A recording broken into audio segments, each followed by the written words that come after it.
Attention SSS pensioners! SSS pension release sa buwan po ng August 2026, mapapaaga po ang releasing.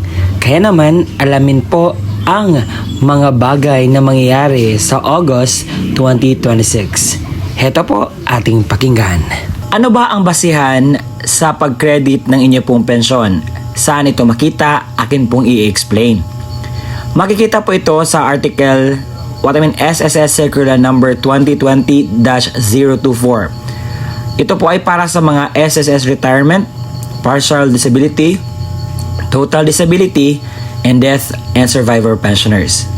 Ang subject po nito ay revised schedule sa monthly pension kung kailan po ma-release through Philippine Electronic Fund Transfer System in Operation Network or PISONet and other checkless disbursement channel. So, ito pa ay para sa ating mga minamahal na mga SSS pensioners. Alam kong marami na nakakaalam dito pero maraming mga bagong nagtatanong and I want to clear this to them. May dalawa po tayong basihan dito. Ang tawag dito ay date of contingency.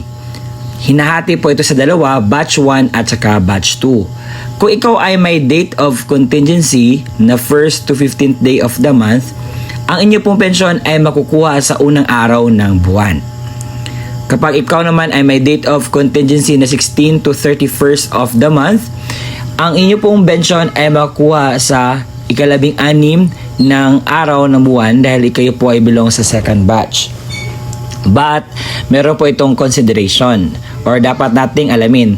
Dahil kapag ang ating crediting schedule or crediting day ay napunta siya sa Saturday, Sunday, or holiday, maa-advance po na maibigay ang inyo pong pension sa huling araw kung saan meron pong trabaho or working days. Hindi po siya holiday, Saturday, o Sunday. Ngayon naman po sa araw na ito, ay tingnan natin ang kalendaryo ng August 2026. Ang ating pag-usapan, ang pension crediting po. Heto po ang kalendaryo ng Agosto 2026. Sa unang araw ng Agosto ay napunta po ito sa Sabado. At ayon po sa circular na ating binasa kanina, kapag ang araw ng crediting ay napunta sa Saturday, Sunday, or holiday, ma-advance po yan. At may bigay po ang inyong pong pensyon sa July 31, 2026. At sa second batch naman na may date of contingency na 16 to 31st of the month, ang inyong pong pensyon ay mapapaaga rin at ito ay mabigay sa August 14, 2026. Kaya naman, mas maganda po ang bigayan sa August dahil mapapaaga lahat. May dapat gawin ang pensioners sa end of the month para po mapatuloy po ang inyo pong pensyon na hindi po siya maaputol o matanggal po sa inyo. Heto po ang dapat nyo gawin, pakinggan. ACOP or the Annual Confirmation of Pensioners Program. So ano ba itong ACOP? Ang ACOP po ay reports ng ating mga pensioners sa SSS sa yearly basis para po mapanatili natin ang ating tinatanggap na pensyon sa pwede po nating maging eligible po tayo. So ito po ay according sa Republic Act number 11199 or the Social Security Act of 2018. So ang mga taong ito ang dapat pong magpahakop. A. Mga retirement pensioners residing in the Philippines na may edad 8 years old and above. So nagsisimula po ito noong March 2024. Pangalawa, yung mga retirement pensioners na nag-reside na sa abroad. Pangatlo, total disability pensioners. Pang-apat, death or survivor pensioners. And panghuli, dependent children under guardianship. Take note, ang retirement pensioners na residing in the Philippines na 8 years old and above may required the ACO program under the certain circumstances na determined upon the notification of SSS. Kahit hindi ka 8 years old and above, as long as may notification si SSS sa'yo na kinakailangan mong magpa-ACOP, is kinakailangan po natin niyang gagawin. Paano po ba ang pensyonado sa SSS mag-comply sa ACOP? Marami pong paraan kung paano po mag-apply sa AKOP. But, una sa lahat, kinakailangan po mag-download ng AKOP form sa appropriate sa inyo pong case. So, ang AKOP form po ay mada-download lamang po yan sa online. At may QR po sa SSS page dahil nag-upload sila every month na may announcement sila na kinakailangan po magpa-AKOP. So una, ang annual confirmation of pensioners for retirement or permanent disability pensioners. Annual confirmation of pensioners for surviving legal spouse pensioner. Annual confirmation of pensioners for representative payee of dependent minor incapacitated child.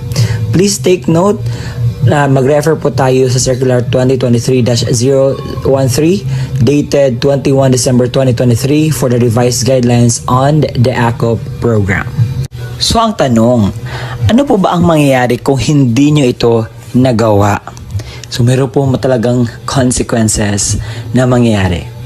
Kapag hindi po ninyo nagawa ang AKOP sa tamang schedule, ay magresulta po ito sa pagkasuspinde ng inyo pong tinatanggap na pensyon galing sa SSS. It will be automatically suspended 1 month after the month of the birth of the pensioners or the deceased member. Automatic cancellation sa pensioners after 2 years po sa suspende ng kanyang pagpa-AKOP. Kinakailangan po talagang magpa-AKOP dahil ang purpose po ng AKOP is inaalam ko ang SSS pensioners is still alive or still eligible to get a pension galing po sa SSS. Dahil naibalita po noong nakaraang Disyembre na marami pong mga patay na mga SSS pensioners na nakatanggap pa rin ng pensyon. Kaya naman, ina-update po ang data ng SSS at kinakailangan po nating magpa-AKOP. Yun lamang po mga qualified na magpa-AKOP, okay? Yung mga ninonotify ni SSS at yung mga 8 years old and above. Kung ang pensioner ay nasuspindi na ang kanyang pensyon, paano nga ba po ba dapat gawin para po maibalik ang kanyang pensyon? So, ang dapat pong gawin para maibalik po ang inyong pensyon is kinakailangan pong mag-comply. Resumption of pension shall be within 2 months kapag makomply mo na ang inyong pong pensyon. What I mean, ang inyong pong AKOP. Kinakailangan ang recalled pension. Yung mga hindi mo natanggap na pension ay kinakailangan po yung maibigay kapag tapos ka na pong mag-comply lahat para sa inyong pong AKOP. If any and all accrued pension shall be credited to the pensioner's account. Ibibigay naman po yun dahil ang pension na iyon ay hindi sa SSS, kung hindi sa inyo po iyon mga minamahal kong SSS pension. Sana'y klaro po ang akin na ibigay na mga impormasyon patungkol po sa inyo pong releasing sa pension sa SSS sa August 2026. Marami pong salamat.